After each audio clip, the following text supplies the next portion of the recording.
The views and opinions expressed are those of the speakers and do not necessarily reflect the views of KTOO Public Media. This program may contain discussions that include terminology or perspectives that reflect different time periods, cultural contexts, or viewpoints that may not align with contemporary standards or expectations.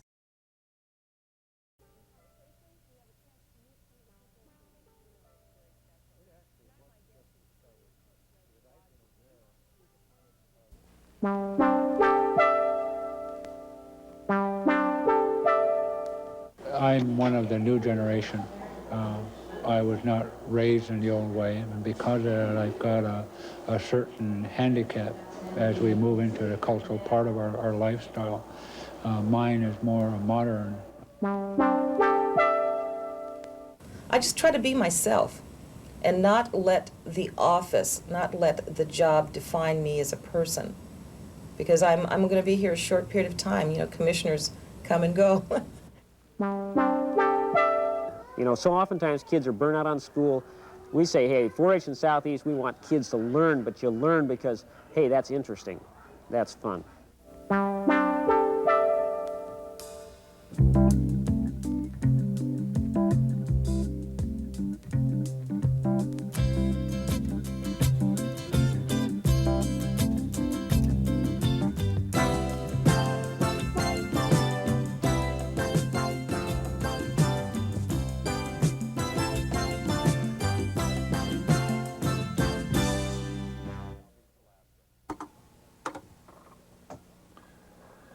Hello, it's time again for another of our weekly trips through rain country. I'm Scott Foster. This week, we'll look at a small southeast village working hard to preserve their culture. We'll see life in the fast lane in the upper echelons of state government, and we'll look at some rain country modifications to a national program that's been in existence for a long time. That's our program, so let's begin. It seems all too frequent that the latest generations have a tendency to disregard the culture and traditions of earlier generations. The memories and practices of grandparents are overshadowed by the latest fad, convenience, and new form of entertainment. There are, however, periodic efforts to retain and emphasize the rich background of culture and community. Some of those efforts are more successful than others. Legends say that it was the raven who created the world. It was the raven who made the sun and the moon and stars. But it's the beaver who's credited with leading the raven's people to a place that would become the village of Angoon. A village that would prosper and develop a culture so strong that it still continues to carry on. Earlier this century, much of the Tlingit culture was lost to an imposing Western society. The battleground for lands was now to be fought in courtrooms. Education was essential for survival. For the culture to survive, a lot had to be sacrificed. The native students were discouraged and often punished for speaking their native language. With the language goes a frame of mind, both, of course, being an important element to any culture. But the culture survived. The village of Angoon is a class example of a people successfully preserving their culture. Over 70% of Angoon's population are shareholders with Kootznoowoo Incorporated, their village corporation. The corporation being competently managed largely by its own shareholders. Ivan Gamble is the president of Kootznoowoo. Gamble could be considered a product of this village's foresight years ago. I'm one of the new generation. I was not raised in the old way, and because of that, I've got a certain handicap as we move into the cultural part of our lifestyle. Mine is more modern. I left Angoon to go away to high school and to college and to serve in the Marines, and I came back to work with our people. My offering to the community is my adaptation to the white man's lifestyle. Through the education I gained on the outside, I was able to come back and through certain projects and organizations, been able to work for the betterment of Angoon. Just about everything we do starts with a suggestion or advice from the elderly people. They're very strong in the old ways, and I think that's what allowed us to progress as we have.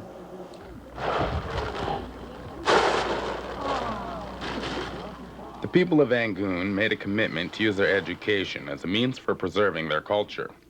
The Kootznoowoo Heritage Foundation was established from the village corporation. A museum was opened as a place for Angoon to store valuables and to share them with one another. On the opening day, the people of the village gathered to do a traditional raising of a totem pole.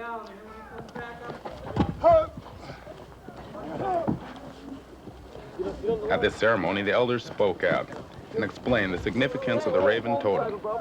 The raven was the father and represented the spirit of the people.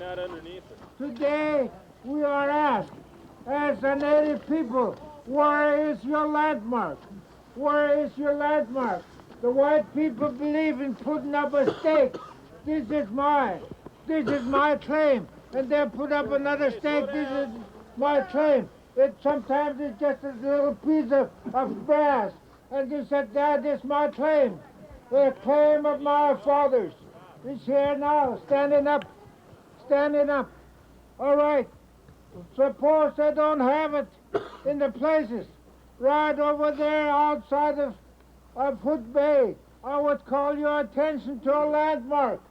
It's written on a rock. And the plates that they used was to cut their temple. Right here is their temple, where the blood squirts. So they cut that in order to put a mark on that, and there's nobody in this world that can wash that paint off. That is our landmark. You'll find one in front of Foot Bay. You'll find another one right across by Tennessee, and several others I could mention. You have a claim, and nobody can tell you that it is not yours. And so we show today. My fathers have showed you folk their landmark, the flag of our native people, the raven, which is my big father, and I'm proud of it. Thank you. Several years ago, during a potlatch held in Angoon, a valuable headdress was stolen. The dragonfly headdress was last seen in 1904, as shown here being worn by a clan member of the Steel House. Its whereabouts remained a mystery until just recently, when a young Sitka carver recognized it in a catalog. Harold Jacobs was not only instrumental in locating the headdress, he also helped raise the $25,000 needed to purchase it back. A collector in New York City sent the slide and information about it to the Sheldon Jackson Museum. The Sheldon Jackson Museum is now state-owned, and they didn't have the funds to purchase it, and the curator showed me the picture. And I immediately wrote to the owner in New York City and told him what story I knew about it, and he sent me a photo, and then I forwarded it on to Cyril George, and they took action from it on them.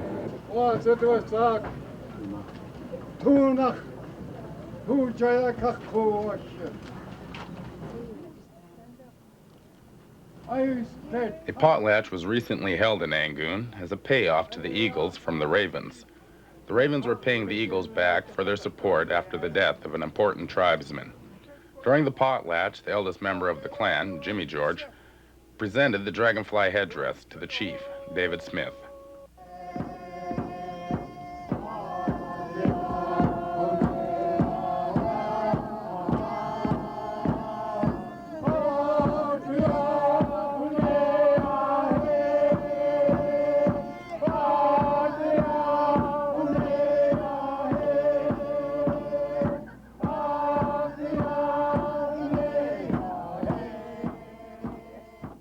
The weekend of ceremonies was capped off with yet another potlatch, commemorating the 103rd anniversary of the Angoon bombing, an unprovoked attack by the U.S. Navy, which left Angoon disabled for some years after. Angoon survived that bombing. Angoon survived change and a new society. The people of this village preserve their culture and are now reviving it. Though they may be some years behind in many areas, they are well advanced in the way of keeping something that is theirs.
Like every other governor, Bill Sheffield was responsible for appointing each of the commissioners that head the 15 departments making up the executive branch of state government. Within those departments are the many state employees who provide the services offered by state government. The commissioners in some cases are responsible for supervising more than 1,000 employees and overseeing a budget that might run into the hundreds of millions of dollars. The job of commissioner is hectic. There are a lot of pressures and demands placed on them, and each commissioner deals with them differently. I spend about half my day in meetings and the other half on the telephone. And before and after hours, I read and write. When I'm in town, I usually work a portion of the weekend. It's a good time to come into the office without telephone calls and just read things like a 100-page draft legislation or a report on long-term care or something like that. So that's my quiet time to read and reflect and plan what I want to do about certain big projects. Elenore Andrews is commissioner of the Department of Administration. Her office on the 10th floor of the State Office Building offers a view, when she has time to appreciate it, of the channel in front of Juneau. Her department's responsibilities are a bit different than any of the others. Most of what I do is serving the internal government structure. We serve the other departments. We provide personnel and financial and labor relations and telecommunications services. So a lot of it is regulatory, a lot of it is coordinating, a lot of it is reaching compromises when a certain commissioner or director may want something that doesn't clearly fall within guidelines that they understand. So we do a lot of accommodation. Esther Warnicki on natural resources and oil and gas. She doesn't need to be mired down on how to get her people in decent office space. We're supposed to provide that service for her. Taking care of the details of administration for a government the size of Alaska is a busy job. Commissioner Andrews gives lots of credit to her staff. My secretary will come in 6 times a day and give me papers to review or sign or pick up things that I've worked on. And she'll see a note, and whether I've talked to her about it or not, I will go out and notice that it's already on my calendar for the next day. And if there's something I'm supposed to do at night, but she knows I'm particularly harried, she will leave a series of notes. In fact, one day, I bless these yellow stickies, that one was here, one was on my purse, and then I sat down at the desk to put my boots on, and she had one on my boot, and so I remembered to do what she said when I got home. I have a lot of assistants. Yes. There are a lot of divisions and more than 1,000 employees and a couple $100 million budget. How can you keep track of all of the knowledge that is required to be able to make decisions? I don't know. Maybe it's magic. I honestly don't think there's too much going on in this department that I don't know a lot about generally. And I think I have the ability to ask good questions and receive information. And I think that if you have information, you can just basically deal with life or work or family relationships, anything else. Any commissioner's job requires making a lot of decisions, and almost certainly someone will disagree regardless of which way an issue is decided. Guilt is not in my repertoire. I don't like to do things that I'm uneasy about because I have too much to do, and I like feeling comfortable with myself enough that I spend a lot of time deciding, and once I've made a decision, I stick with it unless there's new information. So decision-making is something that's inherently comfortable for me. If you tend to make too many snap judgments and presuppose a lot of situations, sometimes people will not give you information just to see how well you walk off cliffs. You know, whether you go down or you fly when you get to the edge. So it's real important to have a staff that you have a lot of communication, a lot of give and take with. How many political things have to enter into your daily life and daily decisions?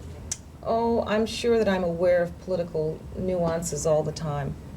But my feeling is that if you know what you're supposed to be doing, and you have a plan, and you have weighed the facts, and looked at the alternatives, then as politics impact you along the way, it's a minimal kind of impact.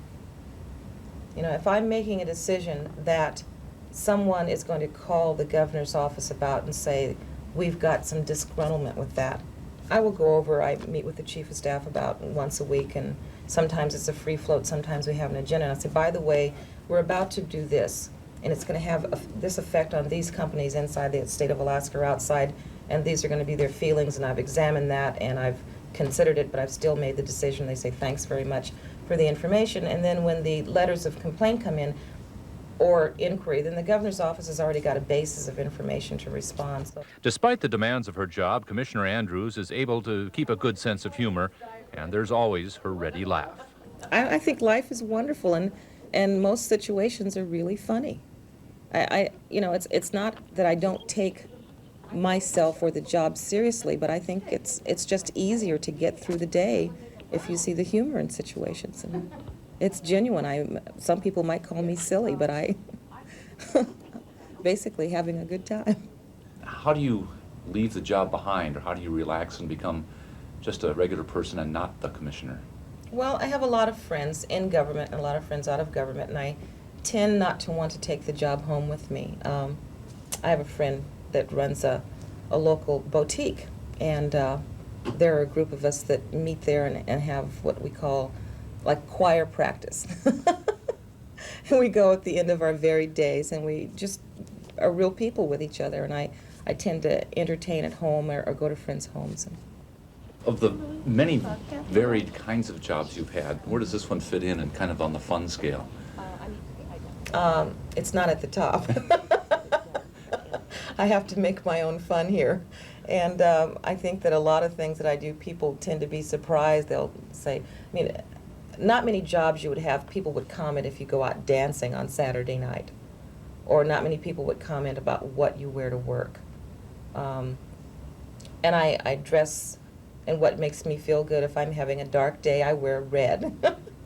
On Halloween, I dressed as Kermit the Frog and went around to a couple of office parties, and we're planning a party, and we have entertainment, and I just try to be myself, and not let the office, not let the job define me as a person, because I'm going to be here a short period of time. You know, commissioners come and go, and I was Elenore Andrews, and my life's experience had made me what I was before I got here, and I want to be that same kind of person when I leave.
It says in here that in 1814, the British invaded Maryland, burned the Capitol, burned the White House, and Francis Scott Key wrote the Star-Spangled Banner. In 1814, 4-H also began. It was started along with the creation of the Cooperative Extension Service and was designed to upgrade livestock, crop production, and food storage by teaching young kids the latest in farming and cooking methods. The 4-H program has worked well enough to last this long, and while the emphasis continues to remain on teaching practical skills, there are some new subjects under consideration, particularly here in Southeast, where there are some unusual problems. One of our biggest problems with large animals in Southeast is just the expense of getting everything here. I was an extension agent for 8 years in Oregon, and we had horse clubs there. Well, first of all, it doesn't cost much to rent a stall, and it rained a lot, but it didn't rain. 40 inches of rain, we thought was a lot of rain, but the kids could buy the best hay in the country for $90. For $90, they could buy good hay, have it delivered in the barn, ready to go. For $50, they could get adequate hay, and along with some supplement. Well, a lot of our kids here pay $250 to $300 a ton for hay. Well, if you're going to raise a steer, they're going to eat anywhere from a ton to 2 tons of hay. And that means we add $600 plus the cost of a $200 or $300 or $400 steer, plus we had to fly that steer in a dog crate when it was 3 days old to Juneau, and so we've got a couple of $100 there, and so by the time they get a steer raised up, these kids have got more money than they can ever possibly, I mean, they could go deer hunting for years and only kill 1 deer and probably still be money ahead of the boat. And so that's why the smaller animals, the dairy goats who will eat, a goat honestly will eat just about anything. The idea of goats eating tin cans is a little far-fetched, but they will browse. They will go out and eat a lot of the bushes that we've got around here. They don't eat a lot of hay. The rabbits are the same way. It doesn't cost that much to feed a rabbit. So we've kind of got into the smaller projects, and then because we can't, you know, everybody thinks of 4-H is, we have big signs at Extension Agents Way that says 4-H ain't all cows and cooking. And that's what people tend to think about. We've went to other projects. We said, what do the kids in Southeast like? And we found out that they like woodworking. People in Southeast are independent. They work a lot with their hands. And there's people who want to teach woodworking. There are so many artists here, and there's people who are willing to teach kids how to do the different art things. And so we said, let's go where the volunteers are and where the kids need to be. And the kids here don't need to learn how to raise a steer. If they're going to stay in Southeast, they're not going to raise a lot of steers. They need to, I think everybody in Southeast needs to know how to operate a gun. If you're going to go out and there's bears around, it can be a life-threatening situation that you find yourself in. And so you don't have to be a hunter, but you should at least have some knowledge of firearms, because there may be the case when you're going to be around them. We have one club that just did this year first aid and hypothermia training. Well, all these kids are in boats. So that's what that club, you know, they decided, hey, probably might be important to know how to fix an arm and to stop some bleeding and to do some things like that. So they took off in that direction. And so we've kind of developed, due to our unique climate and due to the problems, some kind of unique, what I think are unique 4-H clubs. And again, it's whatever the leader wants to do. The adaptability of our program is we don't have any national guidelines. No one comes down and says, you got to do this and this and this to qualify to be a 4-H'er. What we say is you got to get together, kids have got to have fun, and the leaders got to have fun. And if you're not having fun and enjoying what you're doing and learning something, then don't get in the program. If you're in this program to be competitive, and boy, you go down south, and some kids only belong to 4-H so they can come to a fair like this and compete. And we say, hey, if that's what you're in it for, you know, go join something else. You know, go play basketball competitively. We want you to be in 4-H to get together with friends, come to fair to see friends and make new friends, and basically just learn and teach kids that learning is fun. You know, so oftentimes kids are burnt out on school. We say, hey, 4-H in Southeast, we want kids to learn, but you learn because, hey, that's interesting, that's fun. You see, you could choose lots of different kind of things for 4-H, and I choose dog, obedience, and shooting. Why did you choose those 2 things? Well, I got a dog that's not very obedient, and I like to shoot. Mm-hmm. So what do you think you've learned with being involved with 4-H? I learned lots of different methods to use stuff. I learned how to take care of rabbits, what they eat, and how to control them. It's just fun. It's just, I like shooting guns because it seems to give me this kind of satisfaction if I do well.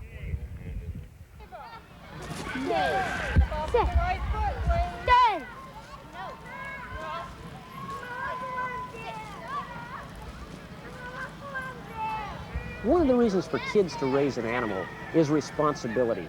You know, the thing we hear about is that, you know, and we've been doing this only for 3,000 years. Boy, the young people of today don't have any responsibility. Well, if for 3,000 years we'd been doing that, I guess no one would have any responsibility. We've lost it all. But it is true that kids, responsibility isn't something that you just necessarily get. You're not born with responsibility. You kind of learn responsibility. The minute you give a kid a rabbit, and I love the rabbit project, you don't feed that rabbit for 5 days, it dies. You have an immediate response to having screwed up, okay? And that's what the beauty of the livestock projects are. The kids take the animal, they've got to learn something about its nutrition. Well, when they're learning about its nutrition, they kind of learn a little bit about their own nutrition. And then they learn that the animals, if they keep the cages clean, the animals are healthy. Well, they begin to kind of reflect these things upon themselves. Then what we do is we teach them to handle the animals. And that hadn't happened until this year. And this year, we got up here and we started working with the kids on how to show your animals. Well, they have to teach the rabbit, in this case, to sit still. When they take their hands away, that rabbit's got to sit there. Well, that takes some patience. Now we add another thing is if you have patience with your animal, it'll learn. If you get rough with it and you have no time to spend with it, the animal's rough. The dog show is the same way. If you can take the most rambunctious kid, but for an hour, when they work with that dog, they got to be calm, cool, collected. And we just see so much maturity with these kids with their animals.